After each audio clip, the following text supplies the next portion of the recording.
Habang ang mga buwetre naghihintay ng tamang pagkakataon. Yun, ano?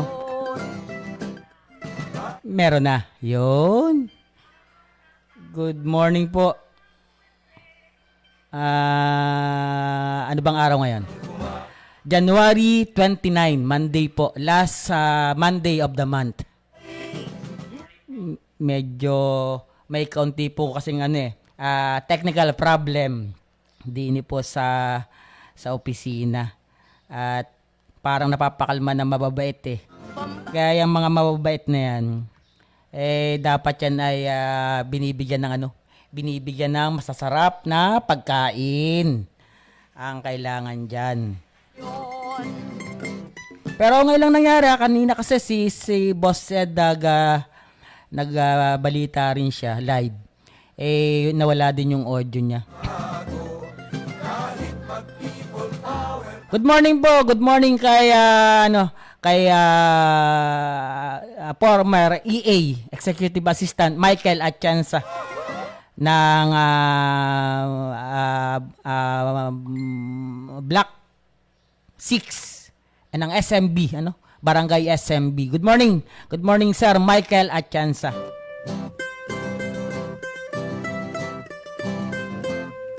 Nakakasawa ang mga pangako.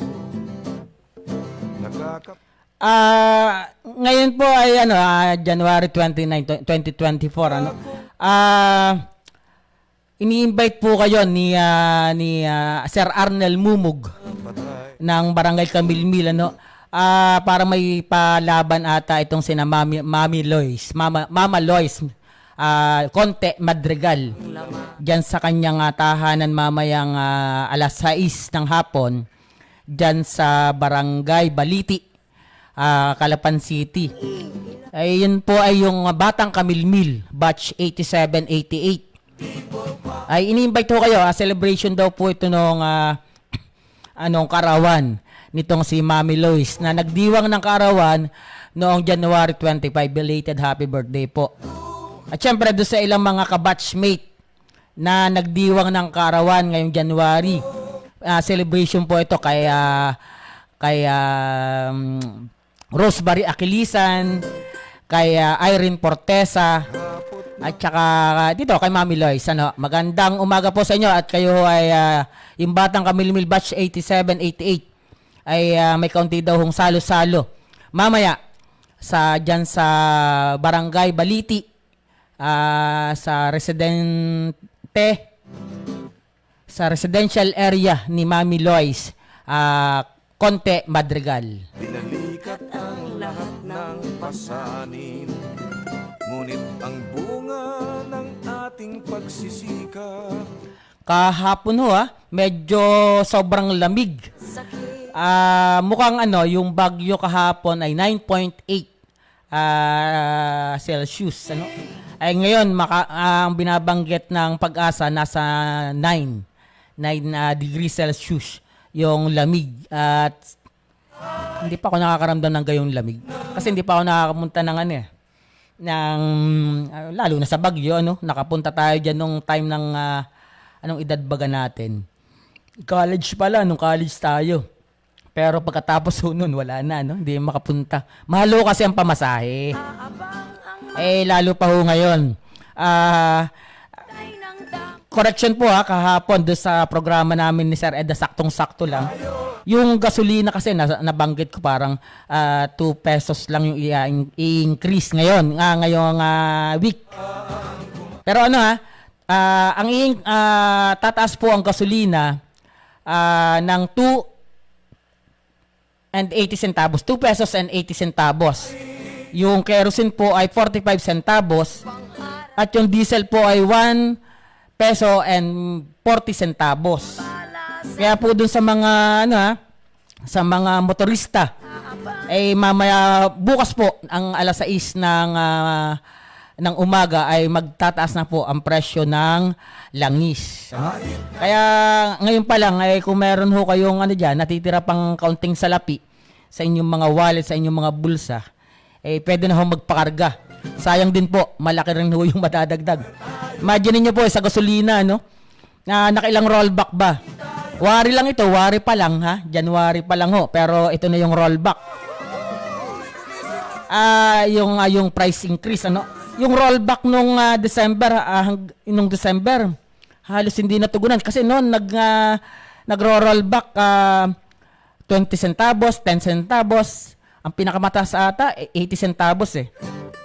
Pero paalala po although hindi na napag-uusapan itong patuloy na pagbulusok ng pagtaas ng presyo ng langis dahil ang binabanggit dun sa sigalot sa Red Sea ay nalilimutan na ano ba itong dapat repasuhing batas. Dapat bang itong oil deregulation law ay kailangan ng pag-aralan muli. Ano? Kasi itong oil deregulation law ay ito yung time ni ng yumaong FBR na Presidente Ramos but kasabay nito yung yung mga privatization, liberalization at yung globalization yung pakikisangkot ng Pilipinas sa global economy sa batas sa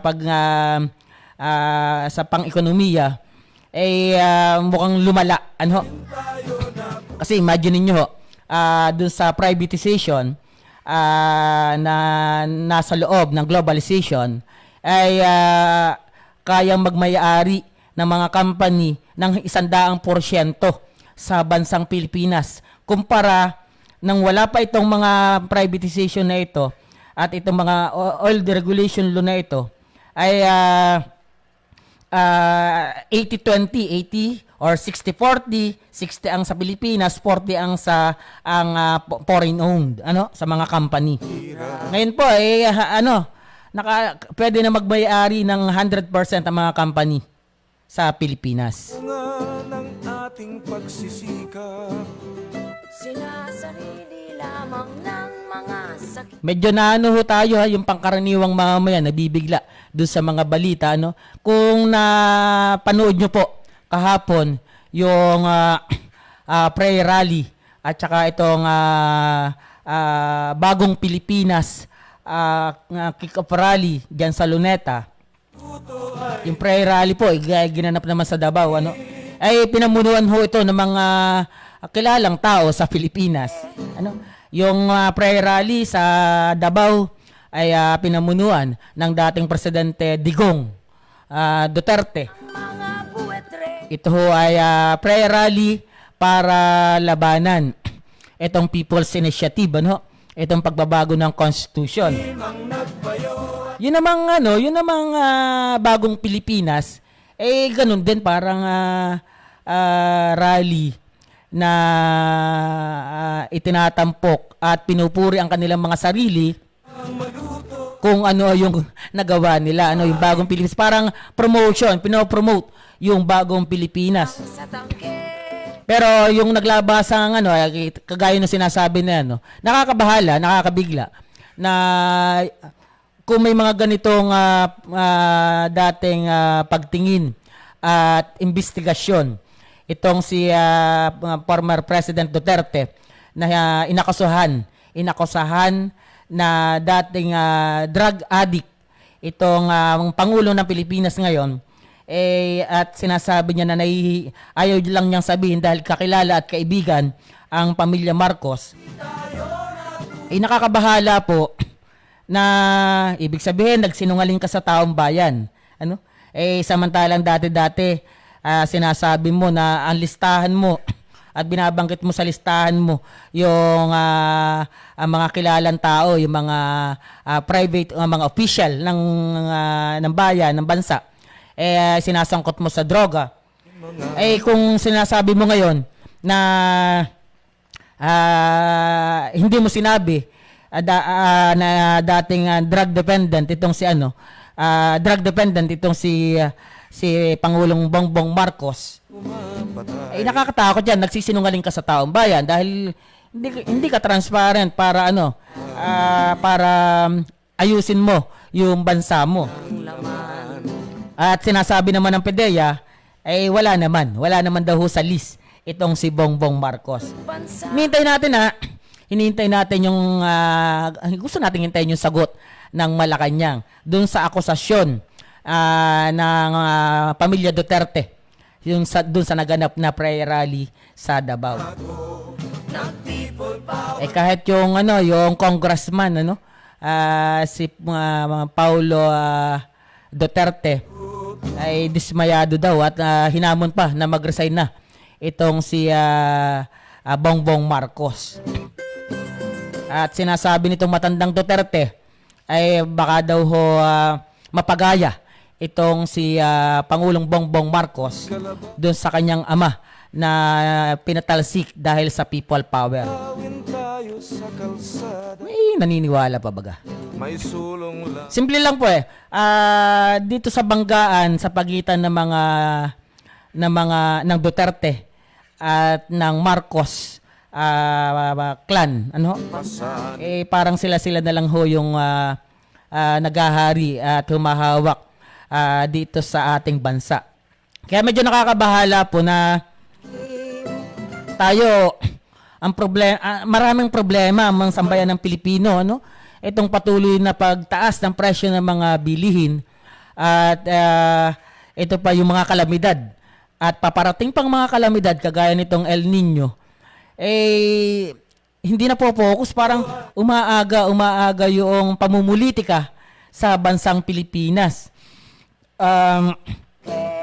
Di natin alam baka kasi nakakabahala po na kita naman natin yung sa usapin ng International Criminal Court, yung investigasyon ay parang lumalambot itong si Pangulong Bongbong Marcos na para mag-imbestiga itong ICC sa bansang Pilipinas regarding dun sa patayang naganap sa panunungkulan nitong si dating Presidente Duterte.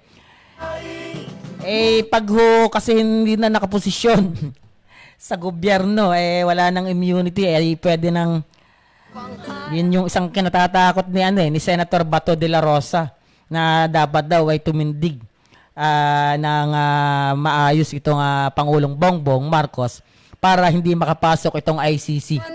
Yan, kung di ka naman kung wala ka namang problema at wala kang nilabag na batas at limag sa karapatang pantao nitong nagdaan yung administrasyon, ba't ka matatakot magpa-imbestiga sa ICC? Mukhang yun ang yun din yung yung pinanghahawakan ni Bongbong Marcos. Kaya medyo malambot siya doon sa pagpasok ng ICC para sa investigasyon ng crime against humanity na nangyari sa panahon ni Pangulong Duterte. Sabi nga, kung wala kang kasalanan, huwag kang matakot. Nakakapagod din ang maghintay, ang mga pangakong laging napapako, sa pagtitiwala ay pumapatay. Nakakapagod din ang umasa, lalo't ang bituka ay walang laman. Napakailap sa mahirap ang hustisya, Lalo't bansa ay hawak lang ng iilan. Nag-people power one, nag-people power two, ang buhay na... Pasensya na po at medyo may nag-text, may nag-chat po na medyo importanteng mahalaga. Kaya siguro nakikita nyo sa monitor. Good morning po, good morning sa mga dito sa mga kaibigan natin na barangay official dito sa Barangay Lumang Bayan, sa Barangay Police na pinamumunuan nitong si Sir Marlo Villanueva, ang hepe ho ng Barangay Tanod dyan sa Barangay Lumang Bayan.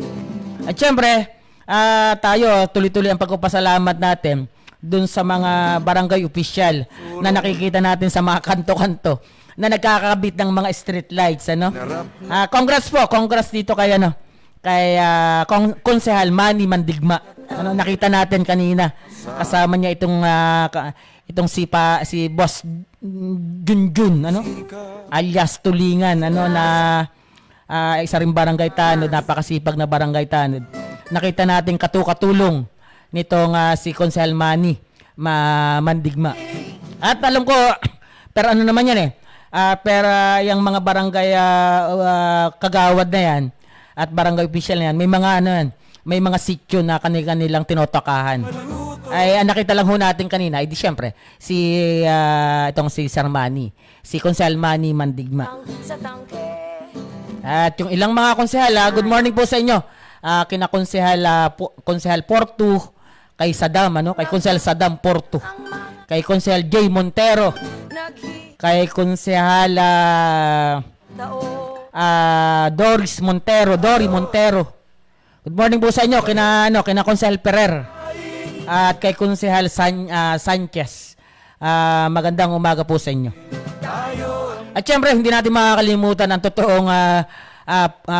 totoong mga frontliner ng barangay, ang BHW at ang BNS.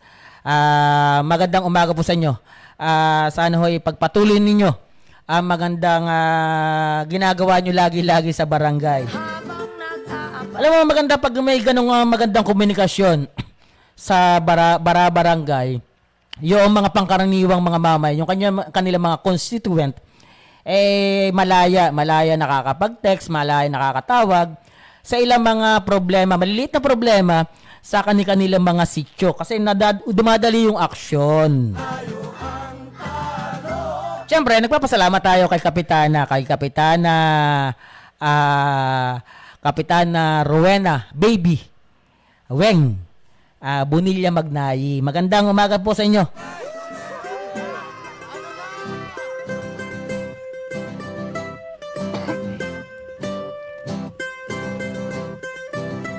Balik po tayo sa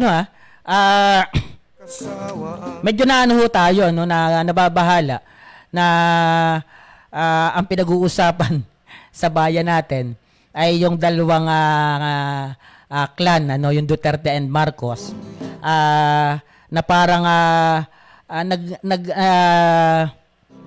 para bang nagbabalat kayong oposisyon.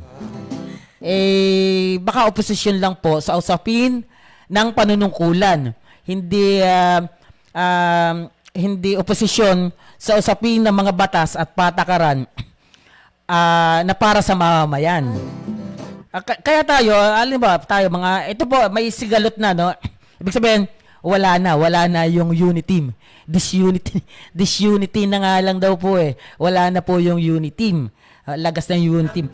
Imagine niyo, tuloy ang papuri nitong si Vice President Sara Duterte sa Pangulong PBBM, pero yung kanyang kapatid at ama na naandyan sa Davao ay tuloy naman ang bira kay Bongbong Marcos. Nakakabahala. Kaya tayo, pangkaraniwang mga mamamayan, tiyakin lang po natin, wala tayong pipiliin Wala ho tayong pipiliin kasi mahirap pong mamili. Dito ba tayo sa Duterte o dito tayo sa Marcos? Ang isipin lang po natin ay kung paano tayo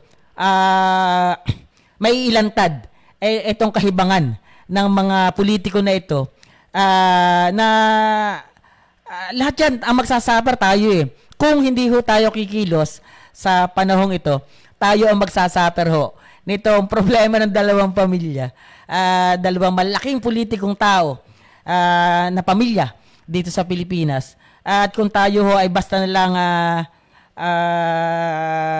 makakaisang panig, tayo nga nung last term ng Pangulo, parang nabudol tayo ito parang ewan ko, hindi ko masabi pero sana tayo mga pangkaraniwang mamayan, makita natin yung tayo yung makisangkot sa nagaganap na ito. Imagine niyo po dati mga pro-chacha nung medyo may pagbatikos. Dati federalism, 'di ba? Federalism yung isinusulong dati ng Duterte. Pero hindi nangyari. At kung kukwentahin ay mas malaki ang gastos, mas malaki ang pasweldohin dahil dadami ang senador, ano? tayo ang pamba. Ngayon, Chacha, alam ko itong si Mr. Robin Hood, Senator Robin Hood, ay isa sa mga nandiyan sa Senado nung nagkaroon siya ng privilege speech, ay binabanggit niya itong pagbabago din ng sistema ng pamumulitika dito sa Pilipinas. Ano ba yung kanya? Federalism din ata yung kay Mr. Senator Robin Hood na may basbas pa ng dating Pangulo ng Pilipinas sa katauhan ni Tatay Digong.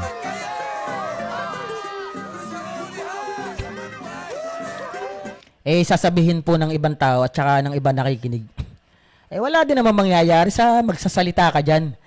Alam niyo po, hindi po kakaunti po kayo Marami na po ngayon yung mga tao na gustong makisangkot. Dahil una, sa kahirapan nga po ng buhay. Imagine niyo po, tuloy ang pagbabayad mo ng buwis. Sasabihin ng iba, wala naman akong bahay at ako'y nasa squatter area lang. Wala naman akong lupain. Wala akong establishmento na binabayaran ko ng buwis. No, hindi po ganon. Meron na po tayong kung sangkot po tayo doon sa value added tax o yung pinalawak pa ito yung expanded value added tax, yung IVAT, na ang lahat ng buwis ay nakaakibat na sa lahat ng mga produkto na bibilhin ng mga tao, lalo pa ng mga pangkaraniwang mamamayan. Imagine niyo po, bumili ka niya kunwari ng toyo, bagoong, may kaakibat na pong tax yan. Bumili ka ng chicherya, bumili ka ng alcohol, may nakaakibat pa po na tax yan. Yun po yung expanded value added tax. Yan po, nakapalo po yan sa General Agreements, yung GATT, yung General Agreements on Tariffs and Trade. Kaya kailangan po natin makisangkot. Hindi po kumo tayo ay halimbawa yung magsasaka, nakikisaka lang ako, hindi man ako nabayad ng buwis. Tenante lang ako dito. Pero, yung kinakain mo pang araw-araw, yung pagbili mo pa lamang ng binhi, pagbili mo pa lamang ng abono, pagbili mo ng pestisidyo, may nakaakibat na tax doon na ikaw ang nagbabayad. Simple nga po Pagkasilang mo na lang, may buwis ka na Hanggang sa kamatayan, may buwis ka na Halimbawa, pinanganak ka. Pinanganak ka po Anong kailangan mo? Bibili para sa iyo as a baby. Bibili ng alcohol, lotion, bulak, powder, yung baby powder, diaper, vitamins, may nakaakibat na pong tax yan. Tayo ang At pag ikaw naman ay medyo pumapasok na sa paaralan, sinilang ka mula sa infant, sa pagiging baby, may tax binanggit ko kanina yung pangangailangan mo bilang baby. Pagpasok mo po sa paaralan, bibili ka ng notebook, bibili ka ng ballpen, pencil, crayon, coloring book or books. May tax din ho yan. May nakaakibat na hong tax yan. May tax na ho yan. Yung bahagi ho ng expanded value added tax. Ngayon, nakatapos ka ng high school. Pumasok ka ng kolehiyo. Pumasok ka pa sa private institution, ng private school, or kahit sa public school. Ganun din. Bibili ka ng lapis, bibili ka ng ballpen, mamasahe ka, papunta sa iyong paaralan, or kung maglalakad ka man, bibili ka ng iyong pangmeryenda. Kung private school, mas malaki yan, mas mabigat yung bayarin mo dyan. At yung mga school na yan, ay may mga tax po yan, lalo yung mga private school. Yan ho ay may mga tax na binabayaran. Ang gagawin ng school dyan, ng may-ari ng paaralan, para hindi naman sila malugi, para hindi magkulang ang kanilang tinutubo taon-taon. At ang ginagawa mo niyan ay itinataas ang monthly tuition fee mo or ang entrance fee mo sa kanilang paaralan. Bahagi ho yun ng tax. Nakakapagod din Nakapasok ka na po ha, ng college ha. Nakagraduate ka ngayon. ang mga Isa-isa natin. Mula pagka-baby, high school, elementary, ganon din, high school, kolehiyo, nakagraduate ka na ngayon. nakakapagod din ang Kukuha ka kunwari ng, sabihin natin, medyo mataas-taas na ano, ulap sa mahirap ang hostesya. Lalo mataas-taas na korso. lang ng ilan. Ano ba matataas na korso ngayon? Abogasya. Ay, simple na lang, nag-ano ka, nag-teacher ka, Bachelor of Science in Education. Ano? Magre-review ka. Ano? Para makakuha ka ng license examination for teacher, yung LET. Ano? Kailangan mo magbayad. Babayad ka sa mga private review center or yung kahit public review center na lang. Babayad ka doon. May tax din po yun. Kasi pinapatulang po nila sa taong bayan yung tax na yun. Ngayon, nakagraduate ka, nakapasa ka ng LET. Teacher ka na. Ano? Kailangan mong kumuha ng lisensya. Dati yung pagkuha ng lisensya, sa Lucena pa ata kinukuha nitong mga guru na ito eh. Pero ngayon ata pwedeng online na. At alam ko meron nang pwedeng pagkuha ng lisensya ng LET, ng license ng ano dito sa Occidental. Hindi ko alam kung ano na ito. Nag-ooperate na. Dati kasi itinatayo pa lang. Kumuha ka ng lisensya mo para maging teacher. May bayad po yun. Ngayon, nakakuha ka na, ano? Puro buwis na yung pinagdaanan ho natin. Sa tangke. Nagturo ka na. Ano, kailangan mo ng uniform, kailangan mo ng makeup, syempre kailangan mong humarap sa iyong mga estudyante ng medyo kagalang-galang, ano? At syempre kailangan be a role model sa panglabas at pangloob na kaayusan, kailangan meron kang ganun. Naka-lipstick ka, naka-powder ka, may maganda ka, medyo may pabango kang kahit kolon. Yung binili mong yun, may mga tax din po yun, may kakibat tax na yun. Ano? Kaya sabi natin tuloy-tuloy ang tax na yan kahit dito sa kahit po minsan nga pag nag-loan ka may kinakaltas, di ba po? Pag halimbawa teacher ka, nag-loan ka, may kinakaltas Hindi ko alam yung porsyento, wala po ako. Sa isang araw ho, itatanong ko dito sa kakilala nating teacher. Ano? Salakay na mga lider ng nasyon. Ngayon, sa pagtuturo mo, tumanda ka na, magre-retire, 60 years old ka na, or magre-retiro ka na. Kailangan mo ng maraming papel, kailangan mo ng dahil mahina na ang katawan mo, dahil nga sa araw-araw ay lesson plan ka, buti, noong una, dati ang gamit lang mga chalk, may blackboard pa, ngayon ba may blackboard pa rin? Kung meron ay nakakaawa ang mga guro. Dahil po ayon sa pagsusuri, yung chalk, yung pulbos niyan, ay isa sa mga dahilan kung bakit nagkakasakit, majority ng mga guro ay may sakit na TB dahil pumapasok yan sa baga, Aywan ko, yun sa mga ilang mga school, mga private school na hindi na gumagamit ng chalk at ginagamit na lang ay television o pang monitor na lang may radiation din ho yun, delikado rin. Ngayon, sige, sabihin na natin, nakagraduate ka, nakagraduate ka, nakapagturo ka, magre-retiro ka na ngayon dahil may sakit ka na. Nakuha mo yung pension mo. Nakuha mo yung pension mo, nakuha mo na yung retirement fee mo.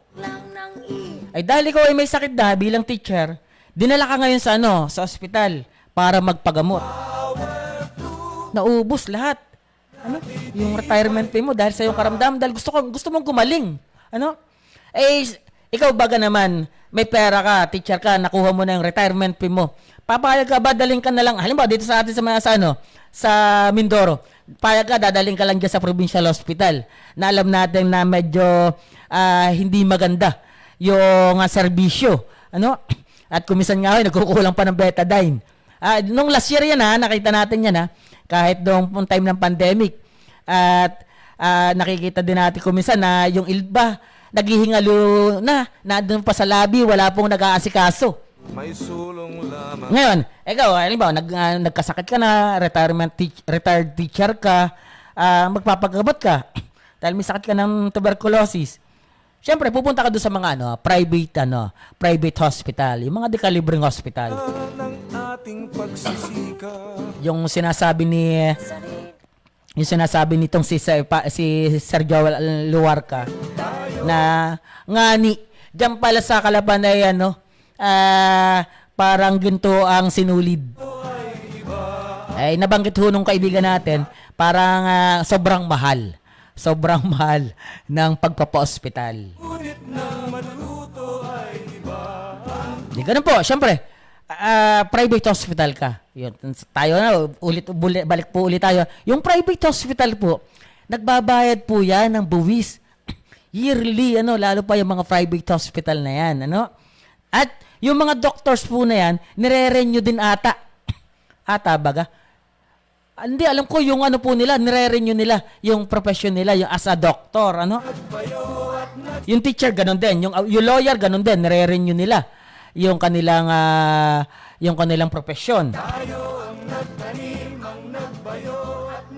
Ngayon, sa kasawayang palad, namatay ka po. Namatay ka.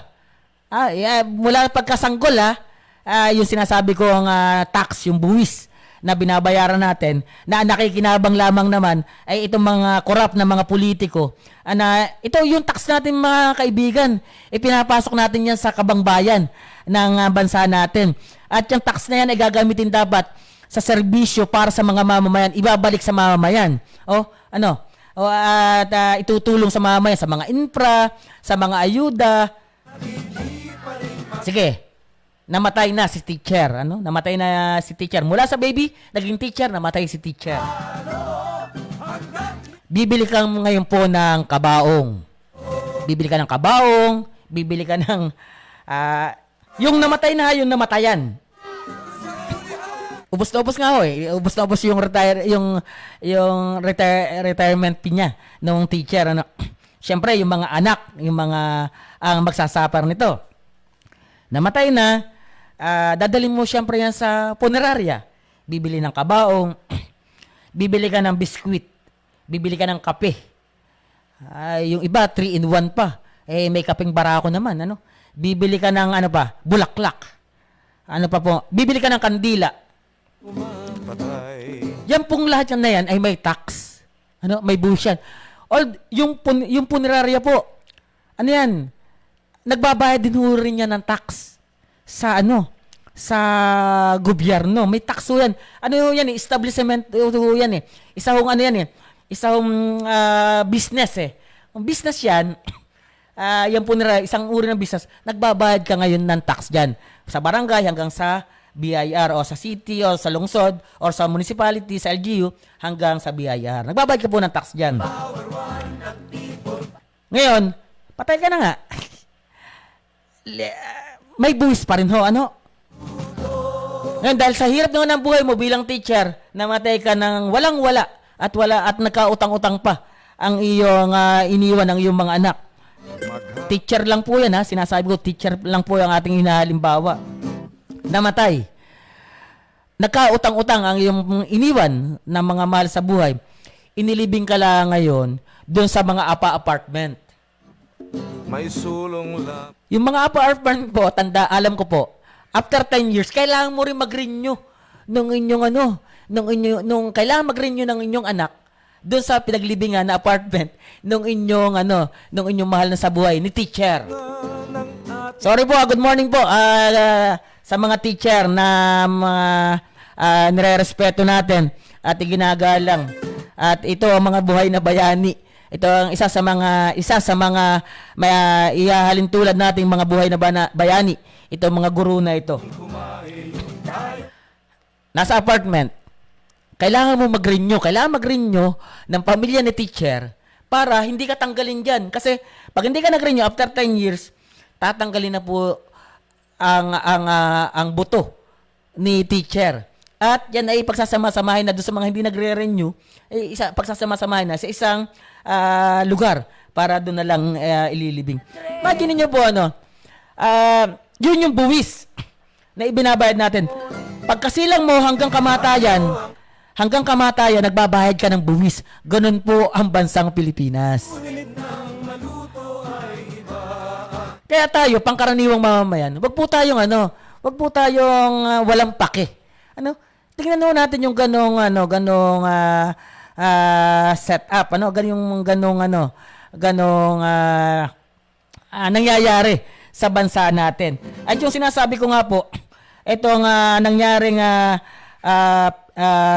patutsadahan sa pagitan nitong naganap kahapon, itong prayer rally against People's Initiative Chacha at itong Bagong Pilipinas kick-off rally sa Luneta na pinamunuan ni Bongbong Marcos, at itong sa Davao naman yung prayer rally na pinamunuan nitong si dating Presidente Tatay Digong Duterte, ay sana wag matapos yung ating kaisipan na tignan natin kung anong ang kailangan natin, pangkaraniwang mga matukoy.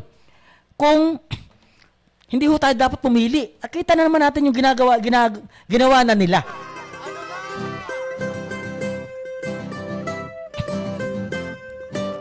Ang kailangan po natin ay makisangkot. Imagine niyo po yung buwis, yung buwis ng taong bayan, yung sinasabi ko nga ho sa inyo kanina. Mula sa pagkabata, pagkasilang, may buwis. Hindi ko pa nga po inisa-isa yung yung panganganak, may doktor, may buwis. Hindi ko pa nga po inano sa inyo na nung ikaw ay professional na, nagtuturo ka na, teacher ka na, para matanggal yung stress sa mga kalalakihan dyan. Ang ginagawa, pagdating ng hapon, may konting bote ng serbesa. O, yung serbesa, may buwis, nga kakibat yun. Na ibinabayad natin, kinukolekta ng gobyerno. Yung iba nga, yung ilang mga mangangalakal. Hindi po yung mga mangangalakal ng ginto at saka ng pilak at mangangalakal ng mga produkto na yung simpleng mangangalakal, yung mga pumupunta diyan sa mga basurahan, yung mga nagbebenta ng bote, namimili ng bote o dyaryo at saka ng mga plastic. Kumakain po yung mga yan eh. Kaya lahat ng binibili po ninyo, may buwis na kakibat yan. Wag niyo sasabihin na dapat hindi kayo makisangkot. Ako nga, halimbawa, yung hamon nitong si Paulo at Baste Duterte dito kay Bongbong Marcos Jr. na mag-resign. Baka ito'y bahagi na lang, sabi ko nga po sa inyo kanina, nag-aastang oposisyon, hindi pang-personal ang kanilang pagiging oposisyon. Talaga, may gap na, may tunggal yan. Pero hindi, kasi pag sinabi mong oposisyon sa usapin ng ekonomiya, pag may nakitang mali, oposisyon sa usapin ng politika, oposisyon sa usapin ng maling pamamalakad, ito nag-aastang oposisyon pero sa personal. Ako nagtataka ako doon sa sabi ni dati magkakaibigan niya mga yan, magkakasama doon sa unit team. Yung sa mga anak ni Duterte na pinagre-resign, baka hindi lang naibigay yung baka kinaltas kasi binawasan ng 51 billion yung pondo para sa distrito sa Davao, na pinamumunuan ng isang anak ng dating presidente Duterte.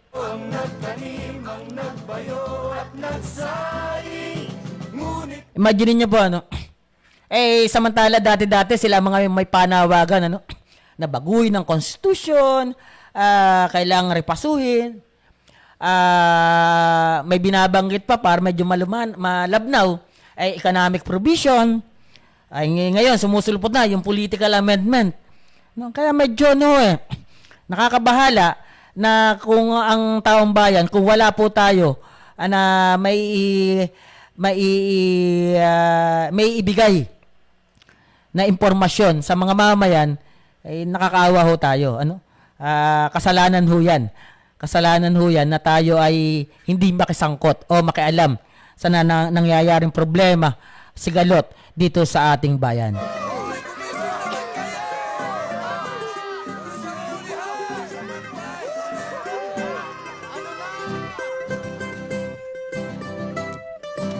Good morning po. Pailan na ba tayo ngayon?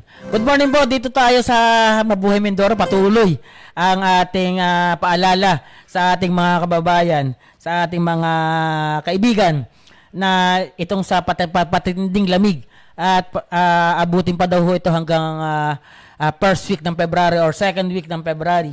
Sa pagtitiwa Medyo konting ingat po, no? Kailangan pa rin siguro natin vitamin C ang bituka ay walang laman. para ligtas ubos sipon. Kailap sa Tayo ngayon, hanggang ngayon, medyo tayo? Medyo inuubo pa rin kahit tayo ay nagte-take ng mga vitamins. Nakakaawa ngayon yung mga may sakit, usapin na may sakit, get well soon. Kaya Engineer Austria, kay Engineer Binancio Manibo Austria na nandiyan ngayon sa probinsya sa May Holy Cross sana pagaling ka Uncle Tito at Lolo ng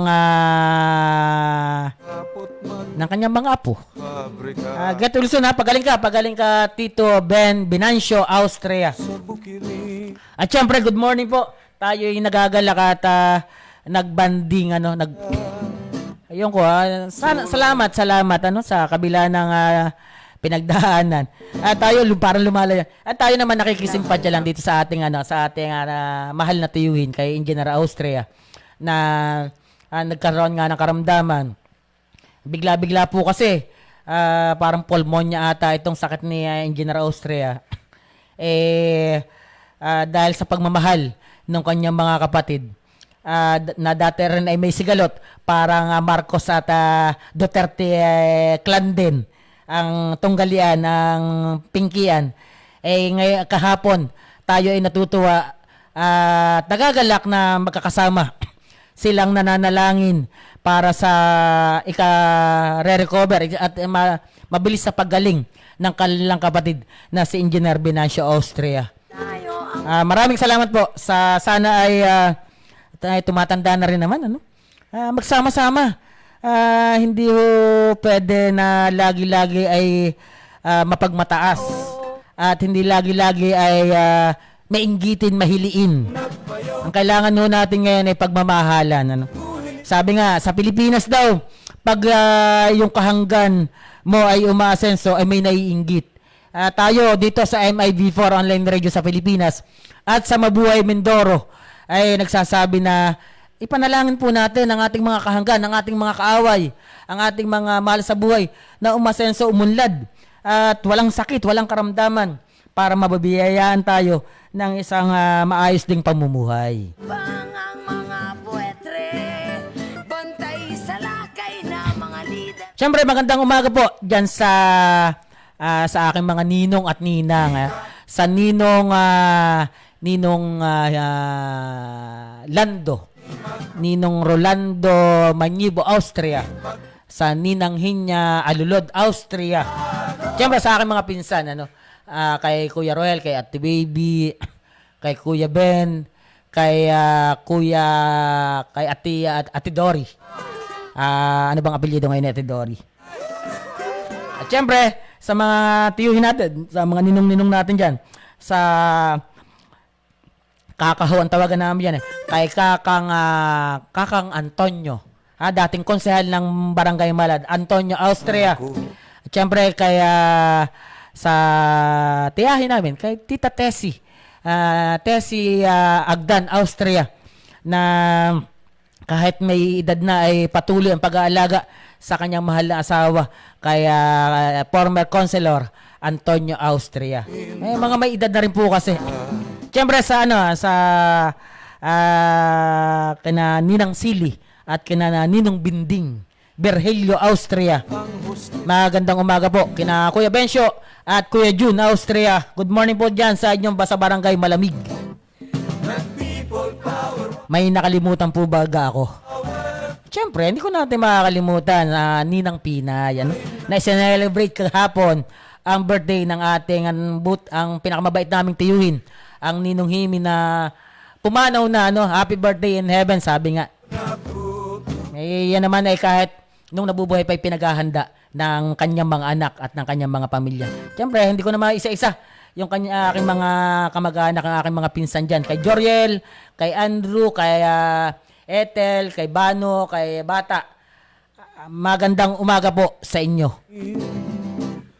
Ulanit arawin tayo sa kalsada. At syempre, hindi natin makikilimutan din ang tiyahin natin at saka tiyuhin dyan sa Batangas yan. Bawan Batangas. Oh, kay Mami Josie. Ngunit ang ng ating pagsisikap, Sinasarili lamang ng mga sakim. tayo ang nagtanim, ang nagbayo at nagsaing. Ngunit nang maluto ay iba ang kumain. Tayo ang nagtanim, ang At sa Tio Delpin Pahutal. Siyempre, kina Ate Alona. Maraming salamat sa pag-aalaga sa iyong mga magulang. At siyempre, sa Tobias family, sa Ninong Dante at saka Ninong Rosie. Tobias, magandang umaga po sa inyo. At sa Tobias family dyan sa bayan ng Baku, sa Santa Rosa 1. Uno nga ba gayon? 1 o 2? Santa Rosa 2. Ano? Basta dyan sa Santa Rosa. Magkakadikit din naman na yan. Sa Tobias family, sa De La Chica family at Makaraig family. Magandang umaga po sa inyo. Ay ako, bati lang po ako ng bati. Nagpapabati po. Kasi pa nagkikita-kita yan eh. Siyempre medyo nakakandun daw na hindi nababati. Magandang umaga po. Parang sa tangke. Siyempre sa aking mga pinsan na para kong mga kapatid at kami naglakihan magkakasama kina Rudan, Tobias, kay Tutoy, kay Rosel, kay Robert Mandera.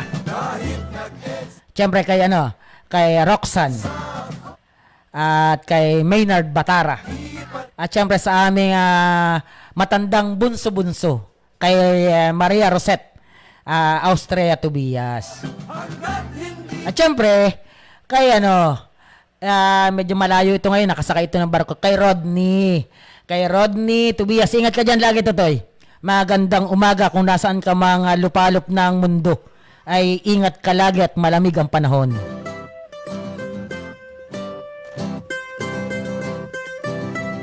At syempre, bago tayo magtapos, congrats po. Congrats kay Benya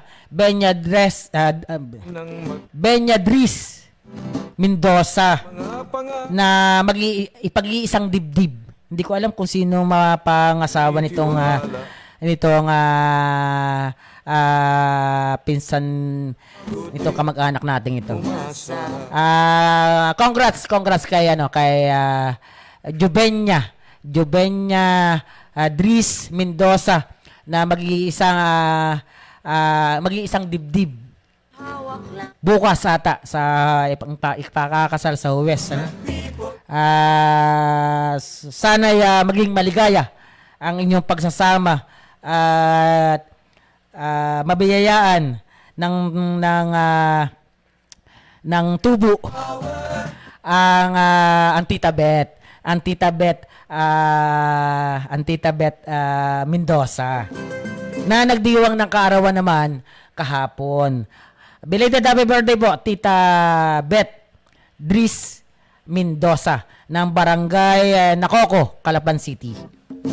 Kayod kalabaw sa bukirin, ulanit arawin tayo sa Ano po, next pag-usapan natin yung mga buwis-buwis na yan kung saan napupunta. adhika. Wala na po tayong oras, at tayo may lakad pa dito kay Kaya may lakad po tayo din sa isang kaibigan natin, hinihintay po tayo eh.